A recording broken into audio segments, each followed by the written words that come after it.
बिस्मिल्लाहिर्रहमानिर्रहीम। अस्सलामुअलैकुम। आप इस वक्त देख रहे हैं लाइव वसीला न्यूज़ और मैं हूं आपकी होस्ट नाइला भट्टी। तो आइए देखते हैं आज की ताज़ा इलाकाई खबरें।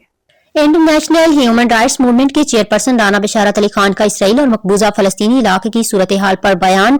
ब्रिस्टल तकरीबन एक माह से बैनुल अक़वामी इंसानी हकूक की तहरीक इसराइल और मकबूजा फलस्तीनी इलाके में बढ़ती हुई जानों के ज़िया और वसी पैमाने पर होने वाली तबाही पर गहरी तशवीश के साथ तशवीशनाक पेश रफ्त पर गहरी नजर रखे हुए है।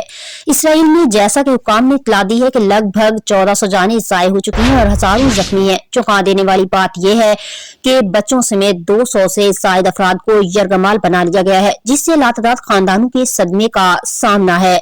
हजारों अफराद को जबरदस्ती बेघर किया गया, जिससे इंसानी अलमिये में इजाफा हुआ। वजारत सेहत के मुताबिक गजा की सूरत हाल भी इतनी ही परेशान कुन है, जिसमें तकरीबन 12,500 हलाकतें हुई, जिनमें 5,900 बच्चे और 5,400 खवातीन शामिल हैं। 23,000 से ज्यादा जख्मी अफराद को अस्पतालों में भरे हुए अस्पतालों के दरमियान फौरी तौर पर इलाज की जरूरत है। महसूर आबादी को शदीद महरूमी का सामना है। अपने घरों, पनागाहों, अस्पतालों और इबादतगाहों में हम धमाकों को बर्दाश्त करते हुए बका के लिए जरूरी वसाइल तक रसाई से महरूम है।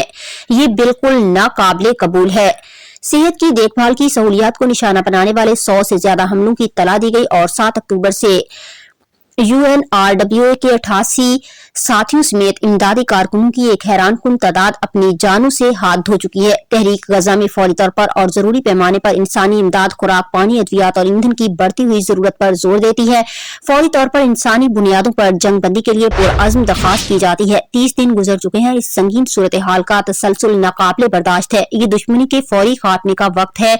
बस बहुत हो गया, ये अब बंद होना चाहिए। Report international human rights registered UNO के मरकजी media coordinator Rana Mohammad Zaman Joya, chief executive, live Wasila news, registered Pakistan. अब तक के लिए इतना ही। मज़ीद खबरों और मालूमात की अपडेट के लिए देखते रहिए लाइव वसीला न्यूज़।